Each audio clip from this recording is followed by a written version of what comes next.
We have CNN political commentator and political anchor for Time Warner Cable News, Errol Lewis.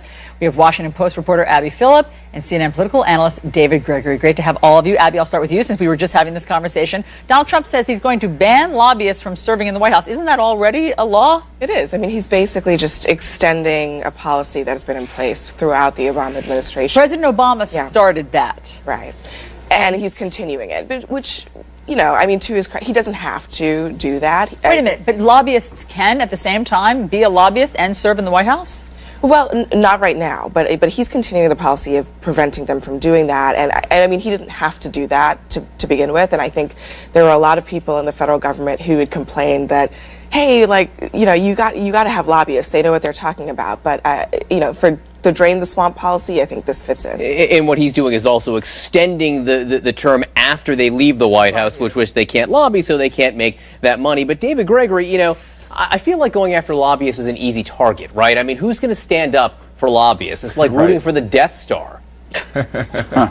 Well, that's right, but it's consistent with his message. Then President-elect Obama had a similar message, which is, I think, a reminder of the same effect that Obama had, that Trump is having, a true outsider status, and coming to Washington and saying, look, things are going to be different here. And the Obama administration had some difficulties with that, keeping to it and keeping lobbyists outside of the fray. And I think that the Trump team will have a similar difficulty. But this may speak to some of the discord with the Christie transition in terms of who was brought into the fold initially and their lobbying credentials. But again, there should be nothing surprising about this, given what Trump has campaigned on and what his values were coming into Washington and wanting to shake things up. But is that what drain the swamp means, Errol? Then is that it? I mean, or is it just all the corruption that not even lobbyists that we see in Beltway? Politically speaking, drain the swamp means do something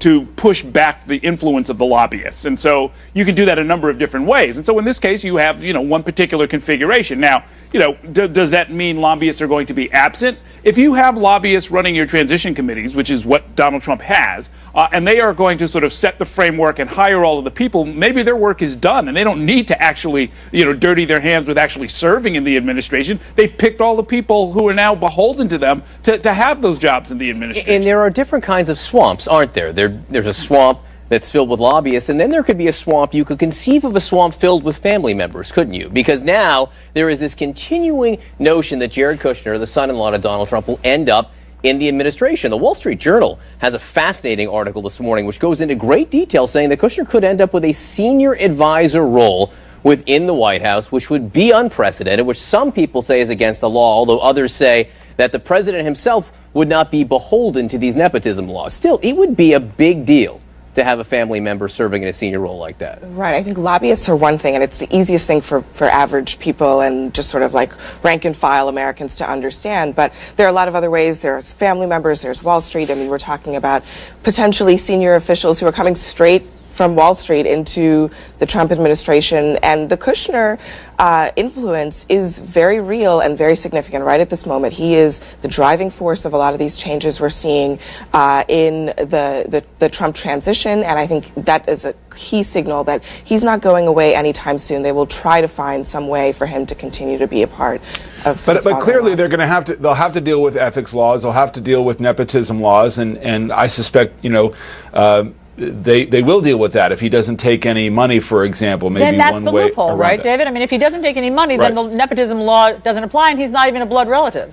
Right. And look, I mean, I actually don't think it's that unusual that an incoming president would want somebody that he really trusts, who has been a major advisor. And clearly Kushner has been throughout this, throughout the campaign and now in the early point of this administration. You know, Valerie Jarrett, very close friend of the Obamas, had a senior advisor role almost without portfolio. She was a major liaison to the business community. But there was friction in the White House as a result of that because she could go into so many different areas. And again, I think any president wants somebody that they're very comfortable with. If it's his son-in-law in this case, you know, he's going to find a way to bring him in. But there are reasons. I'm sorry. There are reasons, though, that the nepotism laws are in place, and there are reasons there's been resistance over the last, 20, 30 years, or since the Kennedys, frankly, to have this in place, because you don't want the idea that you're doing business or doing government work to enrich your family. Well, and the Trumps have got to erect some barriers if they're going to do this. They have to make clear that Ivanka's bracelet business isn't going to be benefited by having Jared Kushner as part of these security. Well, yeah, I mean, some of this is new and unprecedented. I mean, what you just described about the bracelet and the family members and the almost impossibility of creating a true blind trust for the assets of this particular president-elect, that's uncharted territory. That's a whole other category. But everybody should, anybody can Google 5 U.S. 3110 and look at the anti-nepotism law, and it very clearly says that it applies to sons-in-law, right? So he cannot be an employee of the president. But what if he doesn't take any money? Well, the money is not even the issue. It's not. It doesn't have anything to do with the salary. It says you can't even appoint him to various commissions according to the law. I mean, it's really pretty crystal clear. So then how do they get around it? On the other hand, you can have the president has the right to get advice and counsel from almost anybody in the world without regard to security clearance or anything else. And so he can have his son-in-law or anybody else give him all kinds of different advice, but. Very much as you said, like with Valerie Jarrett, it would be somebody sort of without portfolio, kind of floating around, who can sort of talk to the president and give him advice and counsel. If he wants more than that, meaning running an agency, having dozens or even hundreds of employees and sort of making themselves felt in that way throughout the government, that's off limits for family members. The argument here is that I think that we'll probably see this from the Trump camp, is that you're not going to ever stop the president from going home and consulting with his spouse about what's going on in the world and what's going on with his policies in the White House.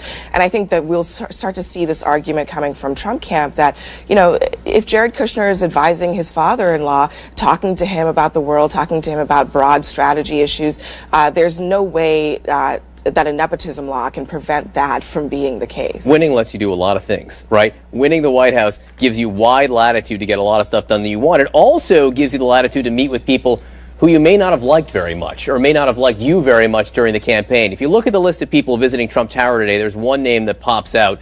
It's Nikki Haley, the governor of South Carolina. She is going to meet with Donald Trump, David Gregory, and all of a sudden people have been floating over the last 20 hours that Nikki Haley could end up with a serious job like Secretary of State. This is someone who was highly critical of Donald Trump during the campaign, and Donald Trump was pretty harsh on her, too.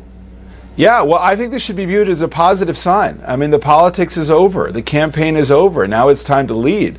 I think that Americans, no matter their political stripe, should be pleased to see that Donald Trump is thinking about his political opponents as well as his friends, is thinking a little bit more about diversity instead of just white men around him, and is looking into the pool of talented governors around the country who actually have executive experience. I mean, this should be a reassuring sign for skeptics of Donald Trump that he is going to people who are qualified for positions to serve in his government.